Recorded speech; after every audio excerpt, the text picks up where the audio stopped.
Dance when you're broken open, dance if you've torn the bandage off. Good morning, students and faculty of Musalak University. Today is the first day of homecoming weekend, and you know what that means. Our annual autumnal school dance, Fall Jubilee. Why Jubilee this year? The Student Council has decided to retire the previous two titles for the event, Fall Ball and Fall Gala, in the rebranding effort. It turns out these former titles gave most students flashbacks to the terrible tragedies of the last two dances. Indeed, who could forget the great probation cleansing of Fall Ball where fatalities numbered in the hundreds, or the literal firestorm which showered the already battered earth with hot, bullet-sized pebbles during the Fall Gala. Yes, I do believe the name change will greatly improve the fun of our evening.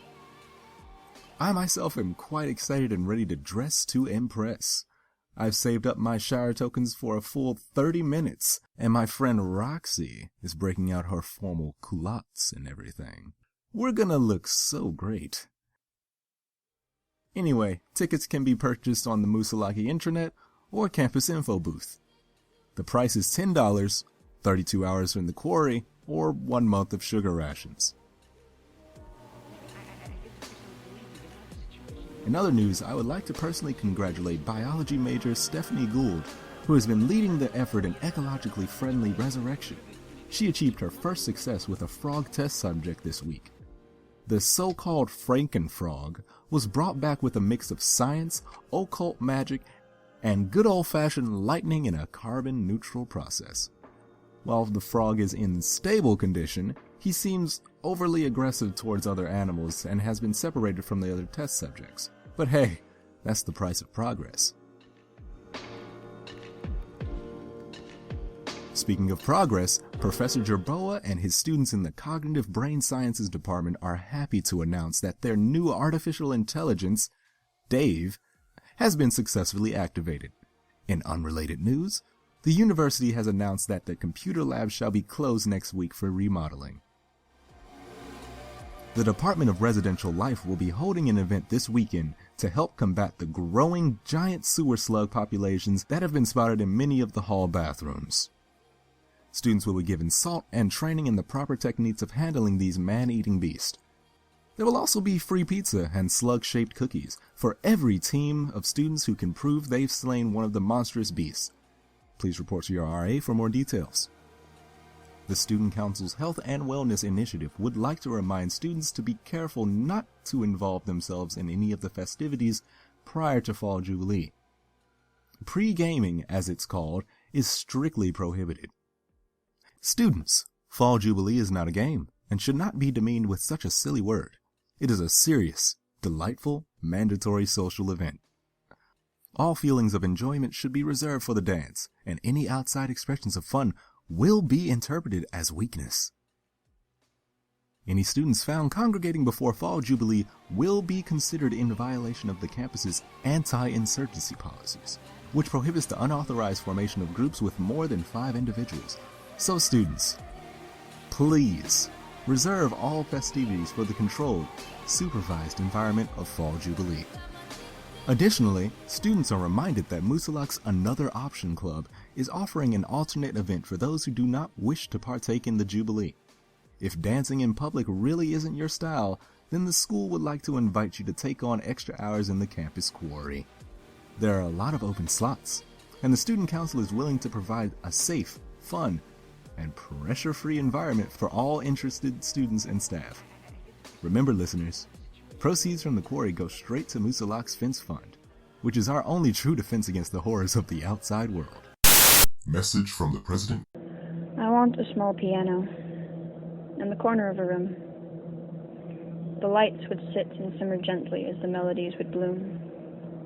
I'd never have to say things, nor hide behind a veil, because through that small but sweet piano, I'd spin my every tale.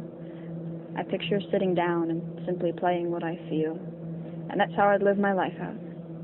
But I know that can't be real, so I'll sit here now, in midst of all the gray, watch the world with tired eyes, and take it from day to day. Leftover radiation from this summer's activities seems to be causing the disruption of several key pieces of the university's technology. Students in the astronomy department are reporting technical issues with some of their more sensitive equipment. Luckily for everybody taking astronomy, that means all major labs have been postponed.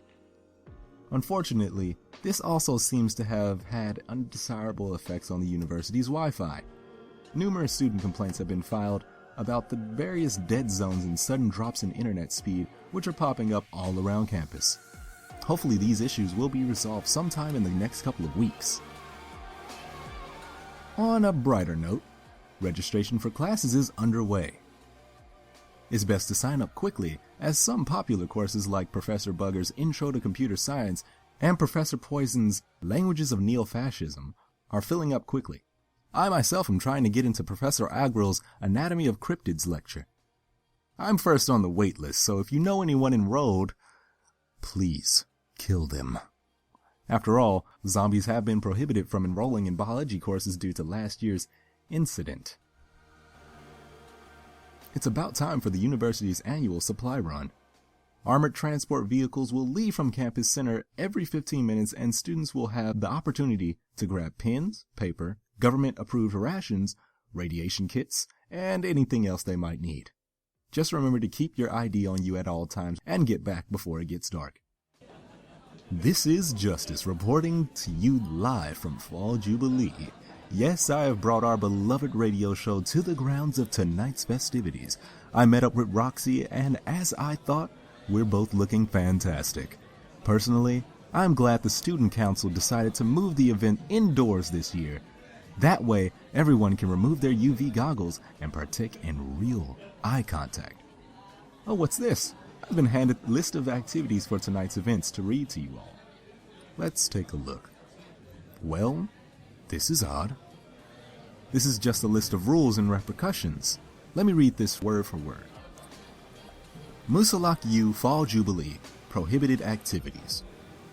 Possession of alcohol, prohibition level 1. Possession of narcotics, prohibition level 2.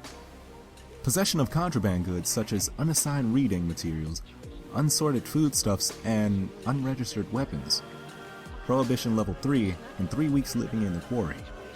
Taking photographs, 15 lashes in the University Village Square. Eating. Mandatory fertilization program training. Eating pizza. Donation of body to the fertilization program.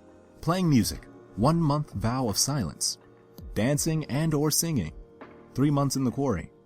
Debauchery. 5 minutes outside the fence. All trespassers will be eliminated. Well, students, there you have it. It looks like the Student Council is trying hard to make this a night to remember. I, for one, am ready to have a lovely time. As we all stand here, quietly laughing the night away, let us remember to keep our beloved friends close. And let us remember to keep our university-issued daggers closer, in case any looters manage to cross the university fences. Good night, Musalak University, and have fun this weekend. Dance in the middle of fighting, dance in your blood. Dance when you're perfectly free. Good Morning Musalaki is a podcast created by the Tufts Podcast Network. Good Morning Musalaki is directed by Aidan Brown and Sydney Beasy and written by Aidan Brown, Sydney Beasy, Giles Bullen, and Melissa Fato. The voice of Good Morning Musalaki is Justice Washington, a current Tufts student and voice actor. Sounds used in the making of this episode include Party Crowd 1 by Kolizan, which was modified for this episode and can be located at freesound.org/people/KOLEZAN/sounds/246117, and Midori by Beat Culture, which can be found at Free Music Archive and was modified for this episode as well. The intro and close poem was a quote from Rumi, the 13th century Persian poet.